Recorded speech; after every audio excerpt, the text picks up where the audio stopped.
What are you, amateur? All right, here we go. What's going on, guys? Welcome to our last episode of our NBA Prospect Mini Series. Today, we're going to be talking about potential number one overall pick, Lamelo Ball. We have three of us here today. Dr. Fantasy here, as always, Fantasy Caveman as well, and Rydawg, who wants to talk a little bit about those balls.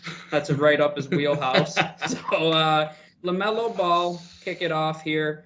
He played in Australia last year, 6'8", 180 pounds right now, averaged 17 points, 7 assists, 7.5 rebounds, and 1.67 steals. So pretty solid stat line overall.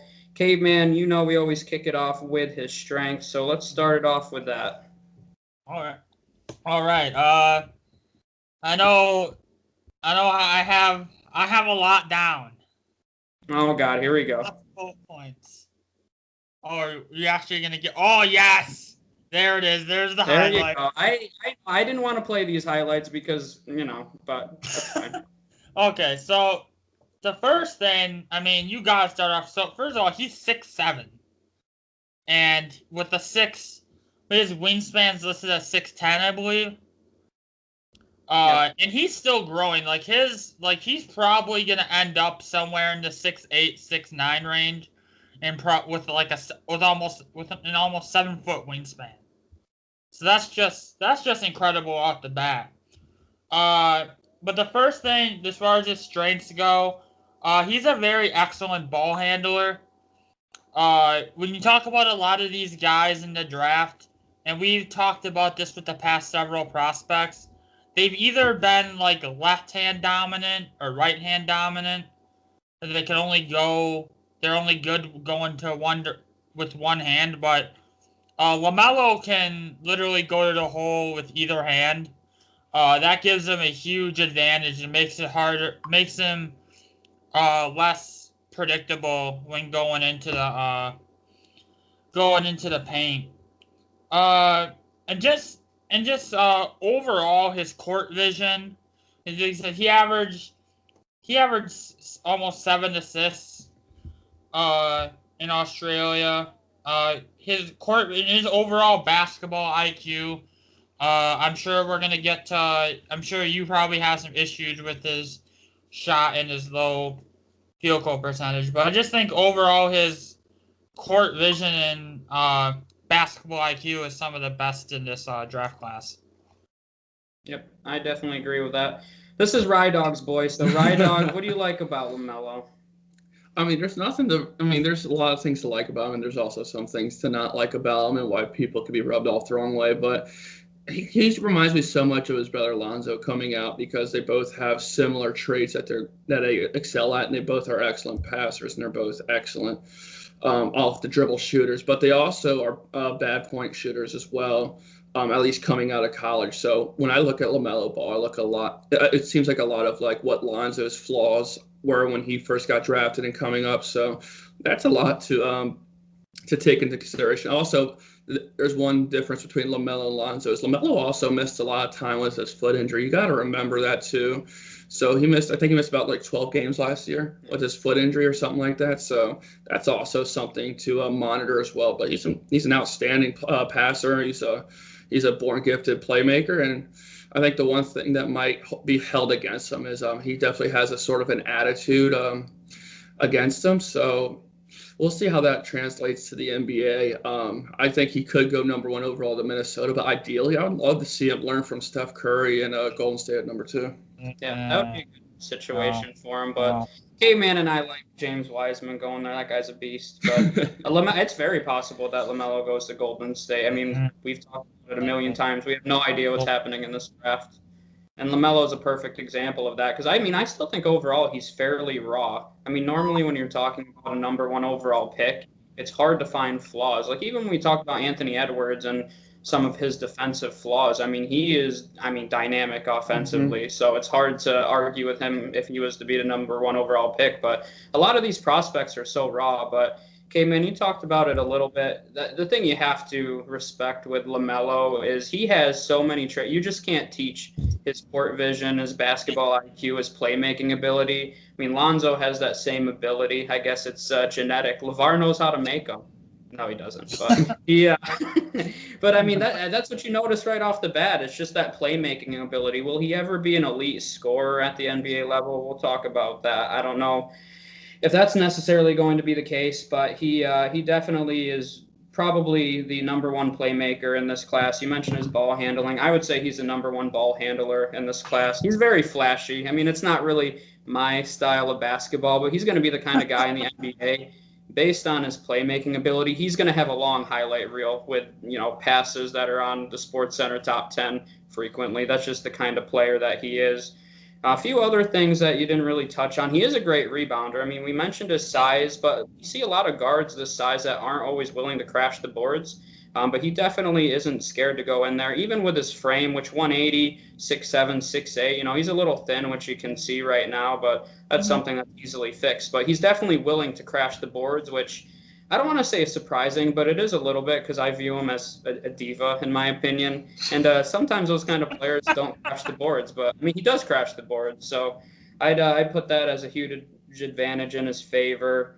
Defensively, which we'll talk about a little bit with his weaknesses, but he is great at stealing the basketball. He gets in passing lanes pretty well, and I think that's a huge strength of his defensively.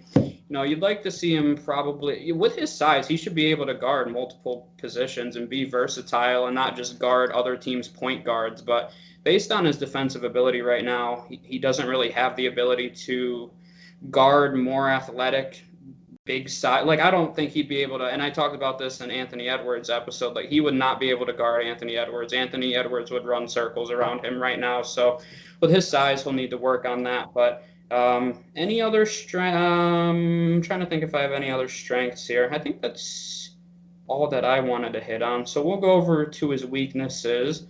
Caveman, what do you have as his biggest weaknesses? Okay. I mean, I'm not gonna sit here and say he doesn't have weaknesses because he does. I'm gonna be real. The first thing you notice, and this is what I largely attribute his low field goal percentages and his low 3-point percentage to it. He has very poor shot selection. And I feel like that's the case. A lot of guys in this draft, like, you see a lot of guys with low percentages and coming out this year, and like a lot of them have just bad shot selection. I don't know if I remember a draft class in recent memory with this many guys having bad shot selection. So that's definitely something that he can work on. I personally don't think there's much wrong with his shot. I think it's just fine. Maybe some minor tweaks, but this isn't Lamelo bad. Like, this, people gotta this isn't Lonzo Ball bad for him right now. So his jump shot's gonna be just fine at the next level. So I'm not that worried about it. But other thing, and I'm sure I want to say the one weakness which I know you probably have a huge issue with, but you look at Lonzo and I mean Lamelo. I wasn't gonna do that eventually. You did. I did. I knew that was gonna happen. The thing is with Lamelo is that he's not the greatest athlete. Which you would hope that be a bit better athlete with his size. Because like I said, like he's probably not done growing yet. He's probably gonna grow another inch or two. So he's gonna be probably around that 6'9" with near 7 foot wingspan. So and then like I said, he lacks he has the court vision and he has the passing ability, but he just lacks that top end speed that you see from a lot of these point guards out of this draft class. It's kind of, I don't know if that's necessarily going to hold him back at the next level. I think most of his weaknesses are things that he can work on, because you look at it and he just has his strengths, like, a lot of his strengths are just stuff you can't teach. So I think his weaknesses are something, can mostly be corrected with the right coaching system around him. So I think he has that going for him. Rydawg, you want to add anything to this flawless player's weaknesses?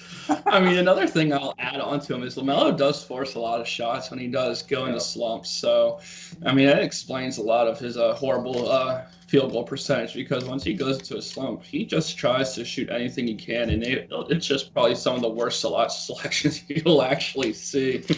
But, I mean, the right coaching can help him fix these issues, and that's why Golden State, in my opinion, is just such a great place for him to be, especially with Steve Kerr, who wasn't always the best player, but I mean, he can teach all the stuff that he wasn't good at. So, I mean, I think in learning under Clay and Curry will be tremendous too. And I mean, when a guy like this, he's more of a project that has the potential to be a top 3 player. I mean, he has the stuff, like Caveman said, that you can't teach, but his flaws are just as bad as worrisome, as you have his pros that he has. So if he can go to a team that can really help him and take him under his wing and become that project, no doubt in my mind, he could be a superstar in the league. Yeah, and Caveman, you mentioned a little bit his field goal or his 3-point percentage, which was 25% last year.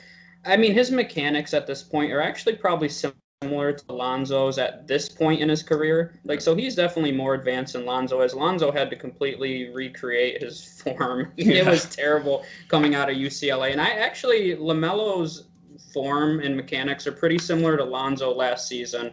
So he's definitely, maybe 2 to 3 years ahead of where Lonzo was in terms of his shooting ability, which is definitely a plus. And I mean, Lonzo was the 2nd overall pick. So that's the kind of upside that LaMelo has. And it's hard. We talked about it with Anthony Edwards too, where when so much of the offense is on your shoulders, you take a lot of shots, which leads to a poor shot selection.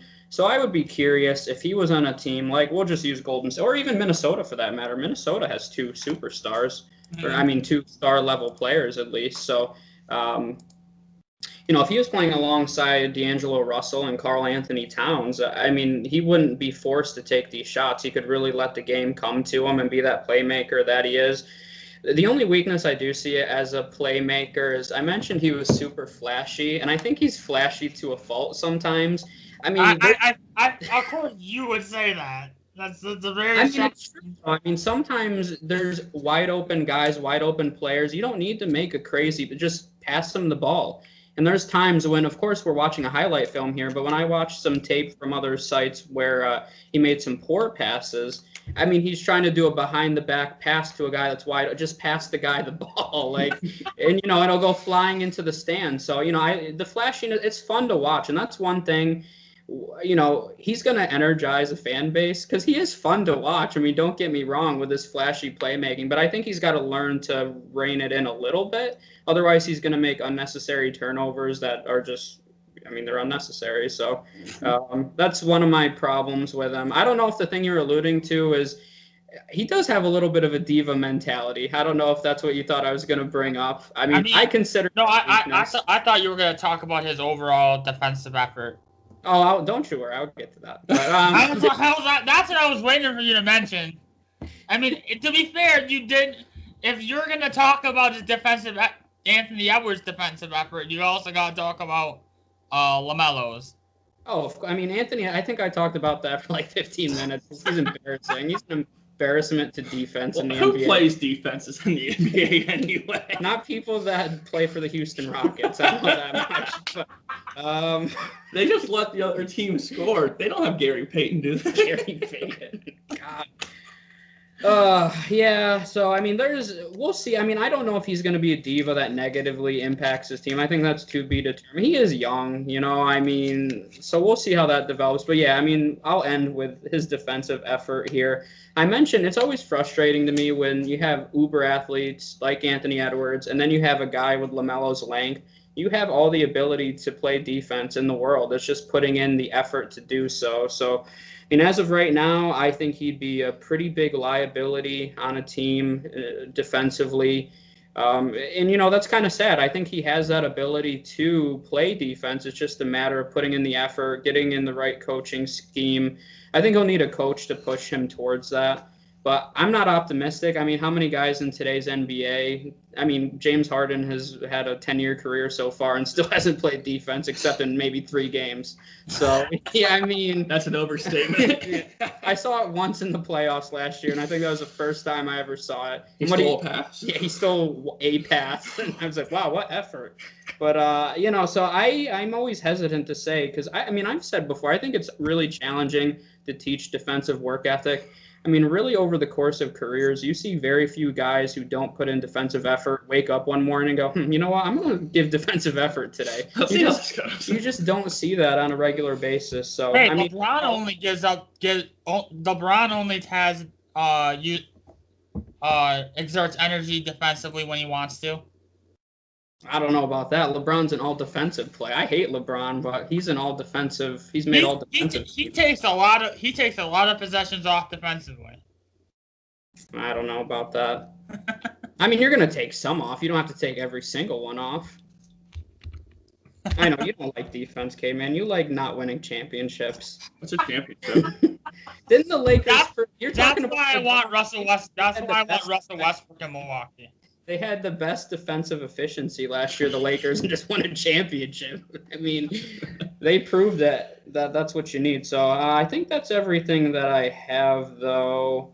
I know some people, I don't like bringing this up, but I've seen some reports that some people were questioning his work ethic just overall on improving. I'm not really willing to go out there and say I agree with that quite yet, because he did improve quite a bit already at a young age. So it seems like as his draft stock has gone up, it seems like he kind of sees that his superstar potential is right there and he's working harder to reach it. So I saw that report. I want to throw it out there. I don't actually agree with that. So, but it's something to monitor, I think, overall. So I think that's it for weaknesses then. Let's go over to some NBA comparisons. I think this is a really tough one, so I'm interested to see what names you have, K-Man. Oh, great. You're not gonna like this. Oh God. Well, obviously we're just gonna get the Lonzo comparison out of the way. Obvious. That's an obvious one that doesn't really need to be brought up. So that's kind of a cop-out.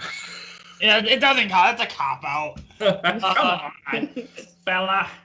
Couple of guys came to mind that I saw quite a bit. First one is Penny Hardaway.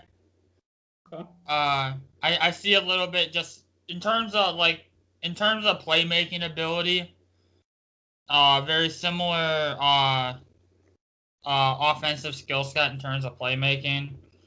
But that's the thing. You mentioned that as tough. Is how many point guards in NBA history are 6'7" have this kind of the build? You just don't say see. Magic Johnson. I'm gonna punch you. I will come drive to you and knock you out. You thought that I ripped Jonathan VR yesterday. You better be ready for a whole new ripping. Okay. The other name I had was a much taller AI. Yes. This is great. You knew that you should have. No, I won't rip that apart. Well, when we're not recording, I'll rip that one apart. They're both divas. It's a perfect. They both have a killer crossover. You've seen LaMelo's crossover? Okay, so just this crossover, you're saying? It's a beauty. And his questionable shot selection. Very simple. I love when you say AI has questionable shot selection. That's so self-realizing of you. But yeah, like you said, he's kind of a tough one because there hasn't been a lot of guys that come in that have this size and length that LaMelo has. So I was kind of. Okay, let's hear it. What do you got? Sean Livingston, remember? We talked about that one. You have to at least realize that that's the low end of what LaMelo could do. Sean Livingston's the same exact size, and has been a career guy off the bench. I mean, I think LaMelo has way more upside, but, that's probably the floor of LaMelo. I mean, if we're going to talk about comparisons, I mean, I think Klay Thompson could be an example. They're both versatile players, and they're both in the 6'6", 6'8" range. And LaMelo's shot's not as good as Klay's. I mean, I think you can compare LaMelo more so. I mean, a taller version of Donovan Mitchell or Devin Booker. I mean, the shot's not there yet, but all three of those guys have tremendous handles. So, I mean, I think that's a decent comparison. What do you think, Caveman? Oh, those are good. Those are better than what I came up with. That's for sure. Sometimes you just need a baseball mind to come in and finish the chat. Yeah, but I like those. Now I think, and I think this is where LaMelo can go from being a solid player to being an all NBA talent is. I think it's all about that shot. Like if he with his playmaking ability and his court vision and his IQ, if he can improve on his outside shooting, like he's gonna be a multiple time All-Star. If he improves. And this is going to make Jordan really upset, but I think this is kind of where LaMelo's at. You mentioned his smart basketball IQ, how he's a gifted player on the court. It kind of reminds me a lot like Chris Paul, just taller. Yeah, I mean, no, that one doesn't upset me. I'll say like. Oh, I thought you were. No, that one. Silence. I thought I was going to get punched. No, I mean that one actually came to my mind a little bit because I think that you guys are giving him way too much credit for his scoring ability. I mean, he hasn't proved that he's a consistent. You haven't even given us an upright. You just said Sean Livingston. That's the only name you gave. No, I haven't say Sean Livingston. You have to say. I mean, you're saying he's a no doubt superstar, but you have to recognize he has a floor still. His floor is pretty hard away. That's DJ Augustine. Oh my gosh, now we're talking about DJ Augustine. Patrick Mills. Patty Mills is the man. He plays defense. But I mean that's why I have a problem with like Klay Thompson, Donovan Mitchell. Like they've always been scorers, even in college. Like they weren't raw coming out. Donovan Mitchell coming out of Louisville was. I mean, I compared Anthony Edwards to him. Like they know how to score. And I don't think LaMelo's quite there yet. I think we see some of the shots that he's able to make it. He has a very wide variety of moves and ways he can get his shot off. But the problem is he also forces a lot of them. I think he could be a decent shooter in this league, but I think there's still a lot of room for improvement in that department because he does force his shots. Yeah, like his shot. Actually, I don't mind the Chris Paul one because of course, he's much bigger. But I mean, I think LaMelo's actually a better playmaker than Donovan Mitchell and Klay Thompson, honestly. So even at this point in his career, Chris Paul, I don't think throughout the course of his career you've ever considered him like a team's number one scorer. No. So I mean, their playmaking ability I think is definitely similar. I mean, the reason that LaMelo is hard to compare to anyone because you say Chris Paul but taller. Because there's really been nobody that's is he a butt taller or butt shorter? Or? The Klay Thompson comparison's like kind of the height, but I mean, obviously one's a better passer and one's the better shooter. And that's just what it comes down to. I mean, a 6'8" point guard that can't fucking shoot. So I mean, I guess that's where we're going. Ben Simmons? Okay, well we at least need LaMelo shoot. Okay, you are not comparing LaMelo's shooting ability to Ben Simmons. Did Ben Simmons even take a 3-pointer last season? I think he may have taken like his first 3-point shot ever last year. What's Ben Simmons' about 50%? Even if you don't like LaMelo, he has a little bit more shooting upside than Ben Simmons. Oh yeah, no, he definitely does. Yeah, there's no doubt about that. Did you see? I didn't find it anywhere. Do you know what LaMelo's free throw percentage was in Australia last year? 72.3. 72. All right. Yeah, that's not bad. He has potential to be like kind of like a taller John Wall. John Wall. That's not a bad comparison. That's actually not. The John Wall is never.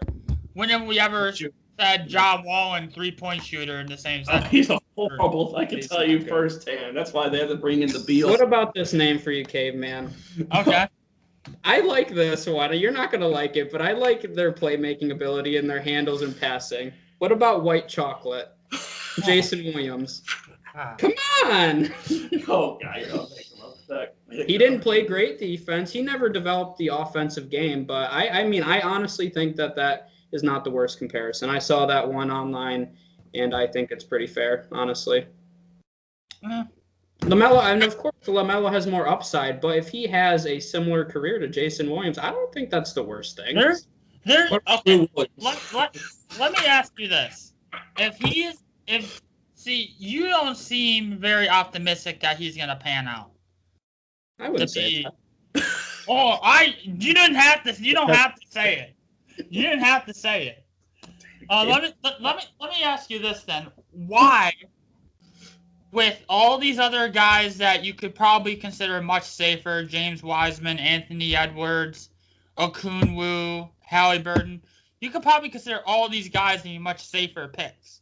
Yep. Why is LaMelo the one that's being talked about most going number one? Because there's a reason that these teams have been losing organization for so long. Why are the Timberwolves never make the playoffs? Because they don't know what they're doing. That's why. No, I mean, like I said in the beginning, like I like his IQ. I mean, I think worst case scenario, he's a starting point guard with a great court vision, averages 8-9 assists or so a season, maybe only averages, 12 to 15 points. I think that's his floor. So, I mean, I think he'll be great in terms of having a long NBA career. I mean, some of that offensive upside is it's tough to project out. I mean, he's raw at this point. So I'm not as optimistic. I mean, I don't like players that don't play a well-rounded defensive game. You hate Anthony Edwards too. I got you. Yeah, well, I mean, I talked about that a lot. I don't hate LaMelo I don't know. Actually, I don't want to say that. I really hated on Anthony Edwards quite a bit, even though I said that he'll probably be one of the top 5 scorers in the league. But I said he'll probably never win a championship. His 3-point percentage was not that far off from LaMelo's. Oh, I mean, Anthony Edwards only shot 29%. I think Anthony Edwards could win a championship if he goes to the Golden State Warriors at 2. Maybe. Whoever goes to the Golden State Warriors is going to win. I'm not saying anything. These two are clearly 1 and 2. It just is a matter of who's. The Warriors are going to surprise you at 2, I think, but we'll see with LaMelo. I don't know. I have trouble. I don't know if he's ever going to develop into an elite scorer. Who, LaMelo? LaMelo. I mean, Anthony Edwards. I think and you already said it. That's the difference between is he going to be, a solid point guard for, a playoff team, or is he going to be a superstar? It just depends on if he develops a consistent, 3-point shot. He's like a foot taller than like Isaiah Smith. Or Isaiah Thomas. Isaiah Thomas. Why do you stop bringing up guys that play defense? Isaiah Smith. Okay, I want to know. Okay. You got any other good comparisons, or are we just going to talk about poopy ones? Okay. I'm good. I think we can move on to the team picks. You want to talk about okay, do you know what one I kept seeing? I'll say this name. I don't really see it. People kept saying Mike Bibby. Oh, no. Yeah, Mike Bibby. What? Mike Bibby. Mike Bibby was a really good 3-point shooter. Wasn't he like 5 foot nothing? He was pretty short, but I think they were just throwing out names like Mike. I like the Jason Williams one. I know you're not gonna like it, but he was a great ball handler. He had great basketball IQ. He never developed that offensive game, so obviously LaMelo has the upside, but I think that's a floor. Well, no, Sean Livingston's the floor. You can't get much lower than Sean Livingston. Ouch. But I think Chris Paul would be an upper end comparison, I'd say. Obviously, I think Penny Hardaway is his floor. That's a good one, too. A poor man's Gilbert Arenas. Oh, now we're okay. We're going to ideal fits. Let's move on to the team fits here. All right. Rydawg said the Warriors. Let's talk about that one for a minute. I don't think that's bad. Just because, and I know Caveman doesn't like that, and if I was the Warriors, I'd be taking James Wiseman, but if they took LaMelo, obviously they're going all in on the small ball approach, which is fine. I mean, they've won a championship with, well, you don't think Andrew Bogut counts as a player, but Andrew Bogut's one of the best players in the league. He won multiple championships, so there's something to it. But I don't think that's the worst fit for him, only because I think as Steph Curry gets older, he's going to play off the ball a little more than we've seen. I mean, because that three-point shot that Steph has, he can keep shooting threes until he's 50 years old.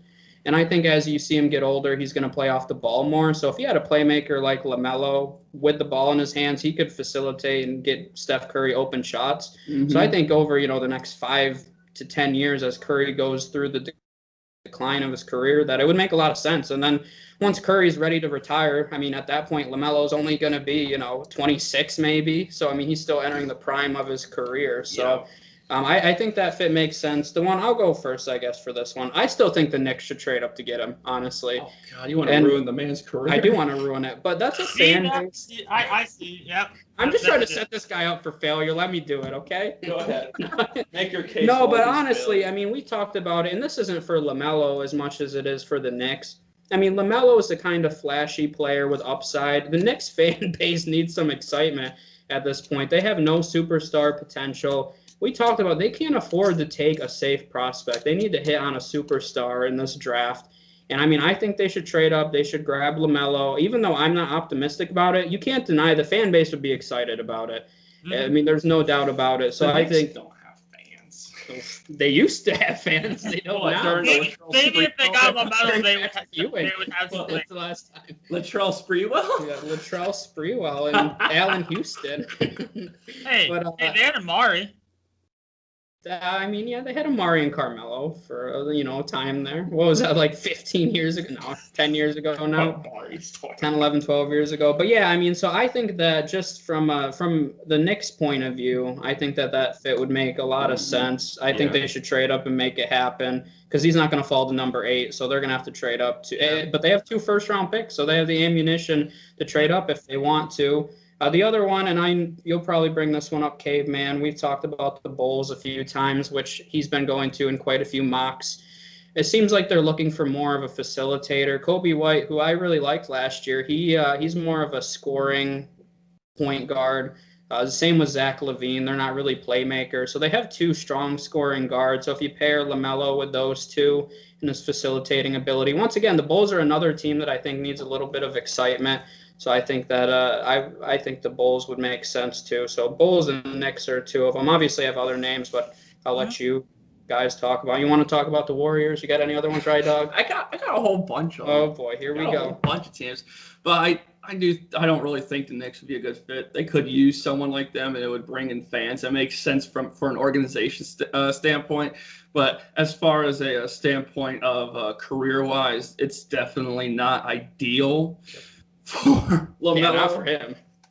I mean, I would like to see him go to like a team that he can be coached through. Like, I mean, I don't think it's going to happen if the Spurs were to trade up and get him. Why would you say that? I think they'll be. Yes, I thank you. They have one of the greatest coaches of all time. They could use a guy like LaMelo as a project. Yes. Look, I know you like the Spurs. I knew you weren't going to like that, but he needs to go to a team where he can be trained into. Going to a dumpster fire like the Timberwolves or the Knicks. I mean, I don't care about his career. I mean, or the Hornets. He can't go any of those. So the Knicks are a bad fit for him. Do you think it makes sense for the Knicks though? I mean, from an organization standpoint, not his standpoint. If you're the Knicks, yes, it would make sense because it puts fans in seats. Yeah, see, I look at it from the other end. Like LaMelo doesn't really have a choice where he goes. So no, but do you think it would make sense, or from an organization standpoint, not a fan standpoint, of the Spurs with trading up for a point guard like LaMelo? No. You don't think because Greg Popovich has a very specific system, and LaMelo would never buy in. You don't think he would ever buy in? No. Never ever? No. Oh, that's a shame. I mean, I know what you're saying. Definitely like a strong-willed head coach. Yes. That's why actually the Bulls, I mean, we didn't bring that up. I talked about Billy Donovan a lot. Mm-hmm. I mean, he's developed quite a few prospects in his NBA tenure. He had a lot of success at the college level. So that's true. He's with the Bulls now. So actually, That's probably a good point. The coaching is definitely a good point for LaMelo's career. Well, it really sucks that LaMelo went to the Australian League because he could have definitely, I think he could have been a better prospect coming forward if he would have went through the 1 or 2 years of college and under like a Calipari or something, and he could have been really trained well. I mean, going to the Australian League and having Daddy LeVar train him, it's not ideal. It's not. I mean, Calipari he's fucking coached some of the best point guards we've seen of this generation, so. I don't know. I'm not really. I don't know. I really wish he would have just went to the NCAA, but I think he really needs more coaching. I don't think he has the coaching that he has to succeed. I think he needs it. So I think a team like the Warriors, the Spurs, some of those teams would really be helpful. All right, Caveman. All right, and you're in pain right now. So what fits do you have? Jordan knows that I've been saying this all along that he should be going number 1, and I love the fit for both him, Minnesota, and for LaMelo. I mean, Jordan, would you agree that D'Angelo Russell is better served off the ball? Yeah, I said that's why I didn't say the Timberwolves. I think they're a good fit, but I know that's your. Yeah, that's what I've been saying. Like you put him and you got him and Towns in the pick and roll. Yep. That would be exciting to watch. I just think you look at a Minnesota team who they have 2-star. I think Karl Anthony Towns is maybe on the cut. Like he's somewhere in that superstar range. I don't know if I would call him a superstar, but he's almost there. And D'Angelo's definitely a star. So you pair LaMelo with those two. I just think that would make it. I just think that trio would work very well together with LaMelo setting up the offense because he's shown the capability and he's shown the willingness to set up his teammates and set up an offense. So I just love the Minnesota fit. I mean, I don't wish this on him, but I don't think it would be the worst thing for him to go to the Knicks. Yep. Do I want it? Do I want it for him? No. But you look at it, he would have control of the offense, and I think that's what. Because LaMelo's not an off-ball player. I hear a lot of people talking about how LaMelo possibly be an off-ball, which is why I don't like the Golden State fit. Is because sure, eventually at some point he could take over as their primary ball handler, but that's a couple years down the road.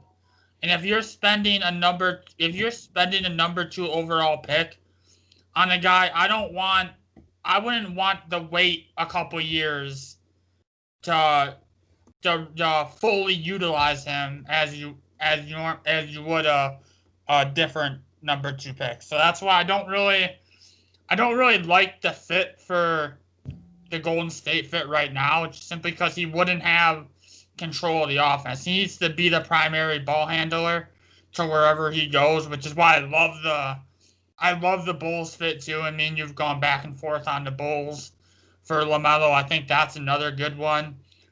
If you're basically looking at the teams picking at the top of the draft, I don't like the Hornets fit.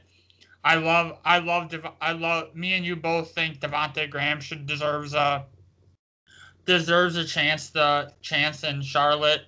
So I really think it comes down in terms of best fits for him. I think it's either Minnesota or Chicago. I don't see Chicago wanting him enough to trade up. I think if anybody trades up to number 1 to Minnesota to get LaMelo, it's probably going to be the Knicks. I don't see any other team being that serious about him. But the Knicks have the ammunition. I mean, as much as I wouldn't like it for him, at the same time, it would be his team and he would have control of the offense, which is, I think, what he needs to succeed at this point.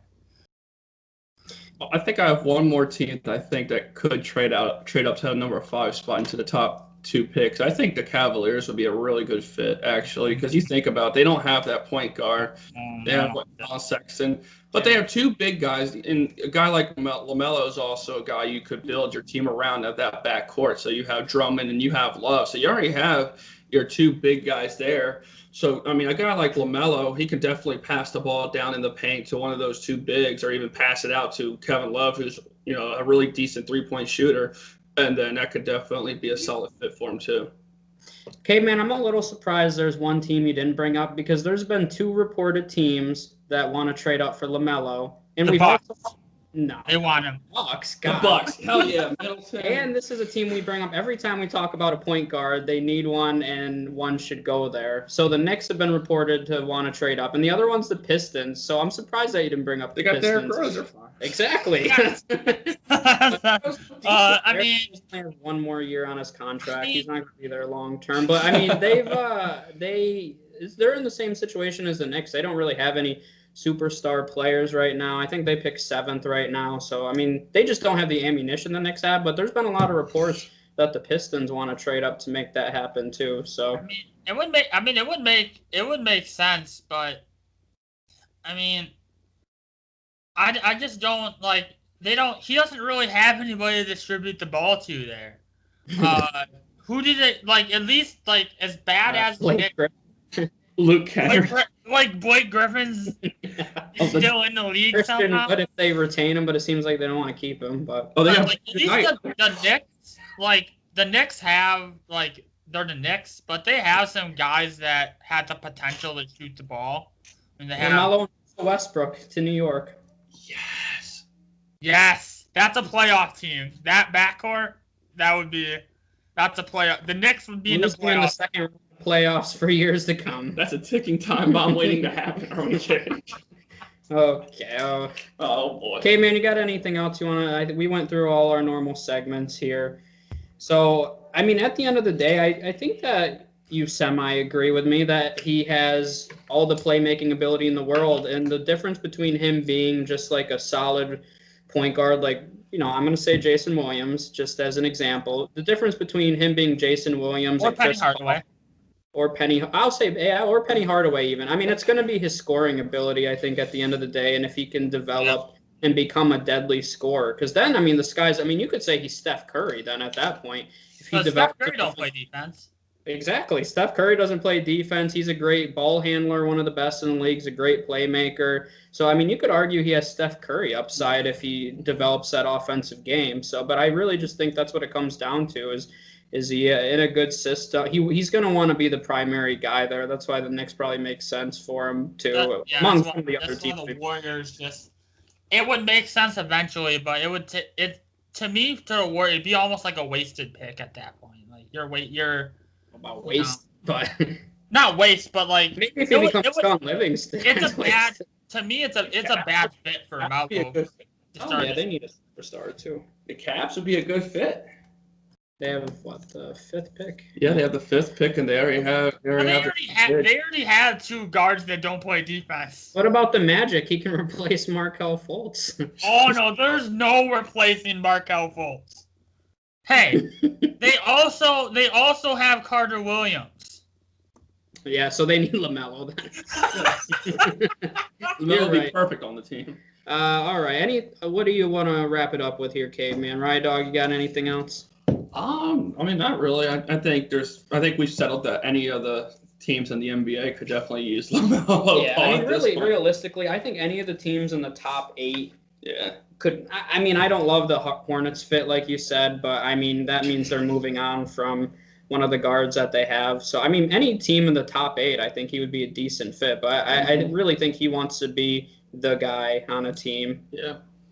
So, yeah, I mean, the bottom line is I think it's really, if he has control of the offense, I think his shot is something that could come along. I just think for him, it's for at least his early career success, he just needs to go somewhere where he wouldn't be the guy in Minnesota. But he would be the primary ball handler. Yeah. So I think he at least needs to be the primary ball handler in I think that would make everybody around him better with his ability to set them up. But yeah, like his bottom line is there's a reason why he's projected to be the number 1 pick. He's just his upside is he probably has the highest upside of anybody in this draft class. Maybe because he's a big ball. I mean, who just quick before we end this, who in your opinion has more upside than LaMelo? I mean, upside is such a relative term. So I mean, it's kind of hard. It depends what your definition of upside is. I think Anthony Edwards has more upside as a scorer.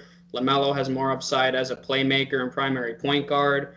Wiseman has the most defensive upside. I mean, we talked day one, he's going to be disruptive because he'll average close to 3 blocks as a rookie. Mm-hmm. I really believe that. So he's a disruptor. He's going to win Defensive Rookie of the Year. That's a lock.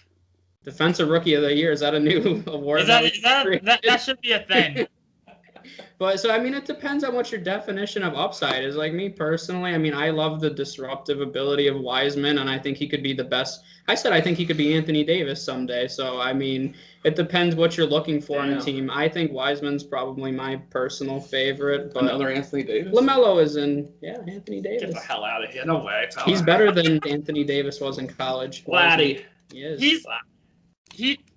Jordan thinks he's better than Anthony Davis right now. Right now. Right meow. I think the Lakers should trade Anthony Davis for James Wiseman straight up. But so I mean, LaMelo's definitely in the conversation, though.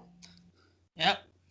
So, all right, I think that's all we have then. This is the last episode of our prospect series. We'll have a mock draft coming out before the draft, which is on Wednesday. So I think Caveman and I have talked pretty extensively about this is going to be a really exciting draft. Normally, heading into the night, pretty much who the number 1 pick is. Sometimes the top 5's even a little predictable. This year, there could be a lot of trades. I said I would be shocked if there wasn't a trade within the top 8 picks. I would be shocked. I really would be. So I think there's going to be a lot of moving parts. So I honestly think the only lock, and this is going to, considering we just talked about, but I really think the only lock is that because we've seen Wiseman fall. We've seen Denny maybe going to the Warriors, maybe going. But I think LaMelo is the only top 5 lock in my opinion. I wouldn't say that. Anthony Edwards won't slip out of the top 5. He should. He's a bum. Okay, I'm ending on. Well, yeah, you're right. I agree with you, but. All right, thank you guys for watching. Make sure you subscribe. We'll see you next time. Yep. Big baller.